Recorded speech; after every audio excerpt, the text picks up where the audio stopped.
We are mistaking information for intelligence. Once you heap yourself with too much information, now attention is a serious problem. Once you have no attention, once you have no ability to hold your attention, you have lost your ability to access your intelligence also. You will just churn out the information from memory. There's a beautiful incident. You heard of Andrew Carnegie. When Andrew Carnegie started his enterprise, in a short span of time, he became so super successful and made so much money.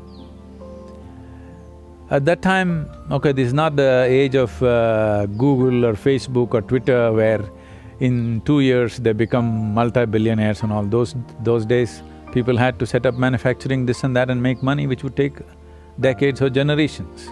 So this guy made so much money in a short span of time, people suspected, the US government suspected he's doing some malpractice.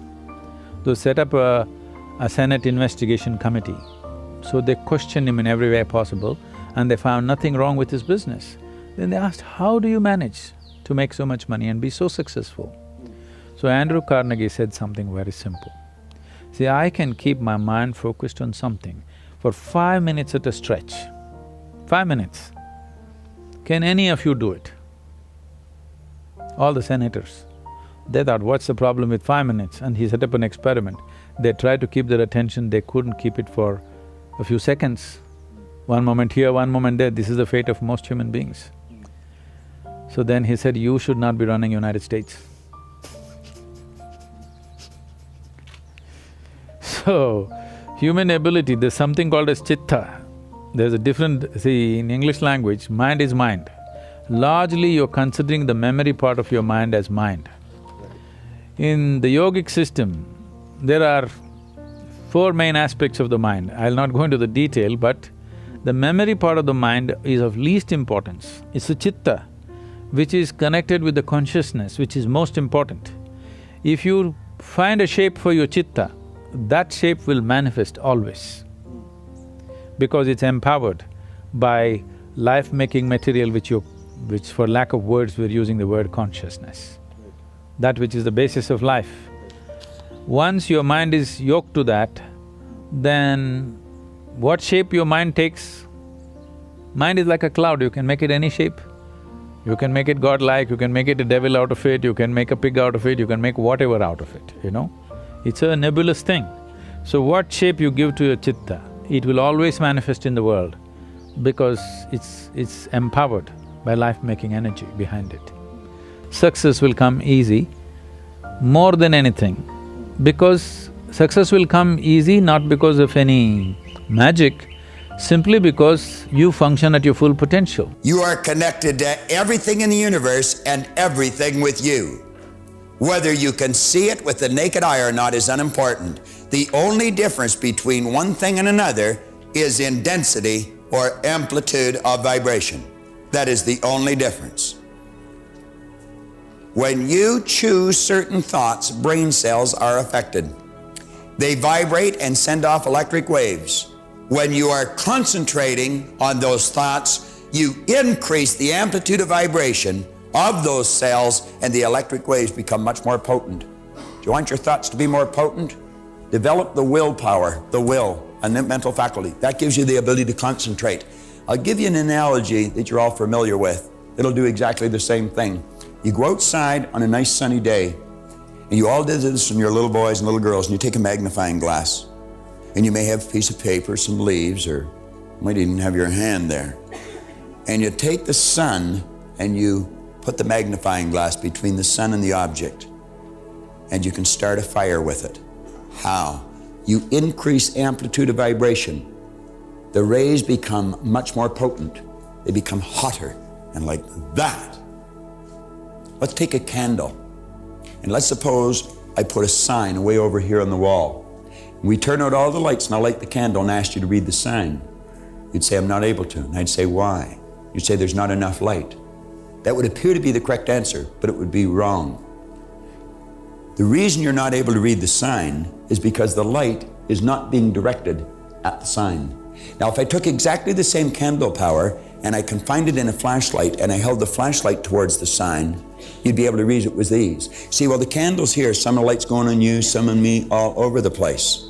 But when I confine the same candle power to a flashlight, I'm marshalling the energy and I'm directing it towards a given point, and it becomes much more powerful, and you'll be able to read the sign with these. Enough light, misdirected. We got enough power, we misdirect it. We think of too many unimportant things, our mind's shooting all over the place. The average individual would have more ideas running across their mind in a matter of a minute than you'd find in the Encyclopedia Britannica. Just total loss of control.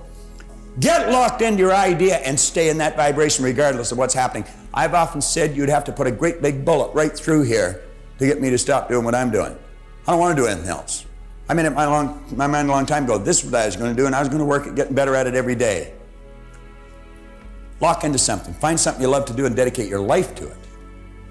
I see people come into this business, and because they haven't made it in 3 weeks, they say, oh, hell, it won't work. You know, what do you mean won't work? Anything will work. The day where you end your day and feel complete because you finished all your work, you'll never have that. And, you know, there's always more emails and more things to check, right? So the demand has pressed us into this crazy realm of multitasking. And I think that you start shifting, where you place your attention is where you place your energy.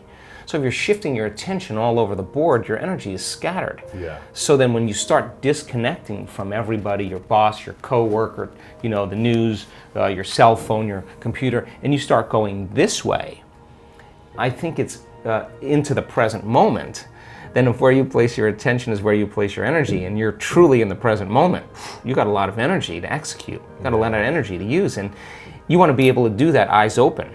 The more scattered your energy, the less you have to focus on pushing one thing forward. That's why people's dreams don't happen, because Too scattered. There's no look. If you keep putting your attention on some future experience that you are imagining with your mind, your body's going to follow your mind right there, because that's where your energy is. But if you're putting your attention on everything known in your life, the shower, the coffee maker, you know, the toilet, and your body's following your mind every day to the known, but we want your body to follow your mind to the unknown, right? Yeah. Enough people get to doing that, and you could do better in creating things in your life. That we see this. Wealthy people in our work that have focused on wealth, some of them living in the backseat of their car, some of them bankrupt that now have multi-million-dollar companies.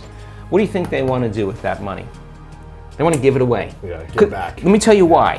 Not because of any other reason, is that they now know that they could create more. Right. Well, why, if you're abundant, why abundance to me has changed? Abundance means I have more than I need, like way more than I need. So if I have way more than I need, and I know how to create it, then take it. I'll create more of it. So now you're no longer holding on in scarcity. You're making a difference. So wealthy people that have created a lot of wealth in this work, they want to give back. They want to make a difference. Without devotion. I'm specifically using the word devotion because people think devotion means going to the temple, church or mosque. No. Without devotion, either in sport, art, music, spirituality, politics, business, anything, any arena of life, has anybody done anything truly significant without being absolutely devoted to what they're doing? Have they? No. Mediocre things you can do. So do not think of art and aesthetics as a way to earn a living. Living will happen. Living will happen. This is what I'm promising people of all professions, no matter what, especially if you're an artist. If you have a problem with bread, you come to me. I will make sure you have a roof and a bread. Only thing I want to see is you're focused on something, I don't care what. Nothing came out of your focus, I don't care. But I want to see you focused on something. I can't stand unfocused people, that's all.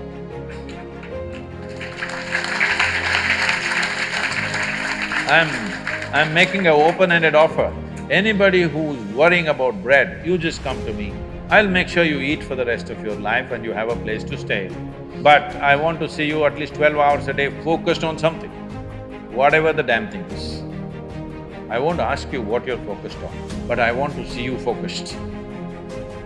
Because if a human being stays focused on something, inevitably it'll yield. How can it not yield? The universe will yield to you if you are focused.